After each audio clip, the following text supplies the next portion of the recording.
Okay, this is going to be my first attempt at ever graffitiing a road sign. Um, anyway, it's mine. I bought it, paid for it legal.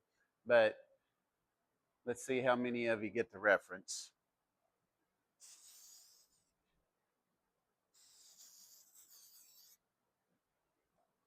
Probably overthinking it, but that didn't turn out quite as authentic looking as I wanted it. So we're going to try this again.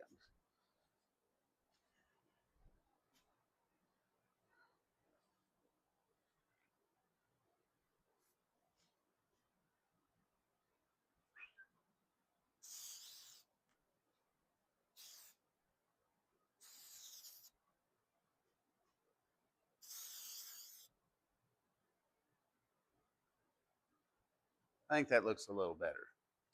We'll see. All right, I got the signs up. If you know the reference for the speed limit sign, post it in the comments. And of course, the pink ribbon is one of the main reasons we started this channel. And then here is probably the most important message.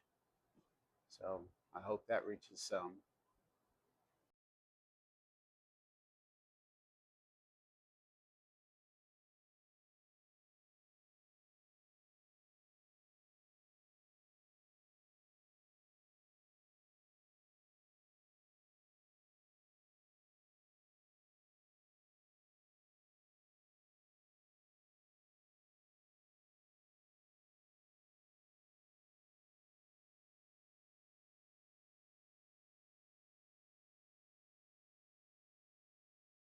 I'm having to modify the brackets that came with the 4-link to be able to clear the spring mount on the axle that I'm using.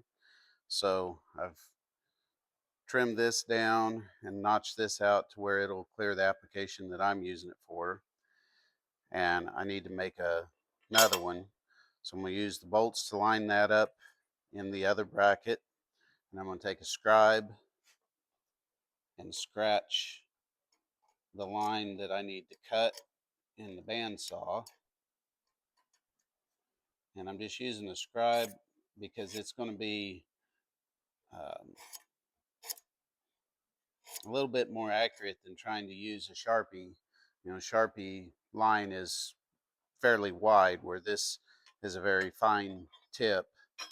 And so when it's scratched out like that, it should come out much closer to my original than if I just used a Sharpie. Now I got to cut this out on the bandsaw and clean it up on the sander.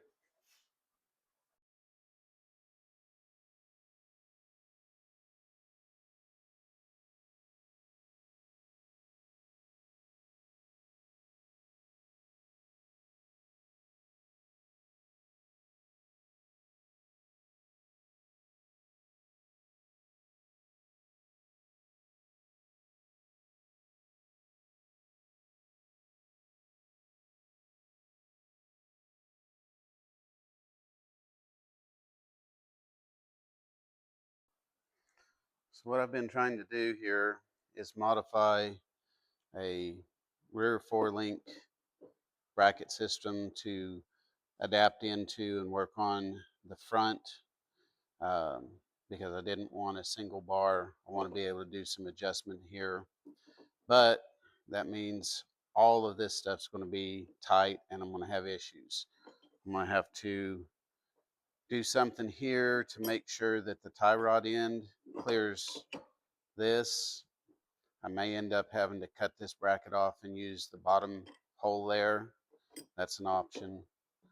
Um, but every time you fabricate something, then you end up having issues somewhere else. So now my other issue that I'm running into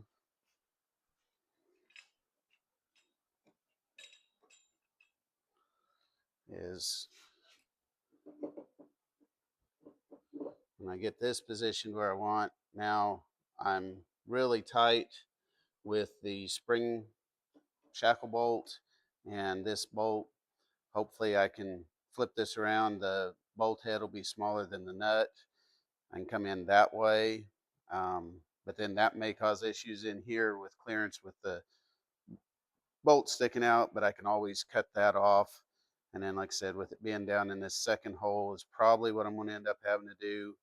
But all this plan that I had in my mind, when I start putting it together and trying to use these brackets, comes up with compromises or problems. But we'll just keep going and see what we can figure out.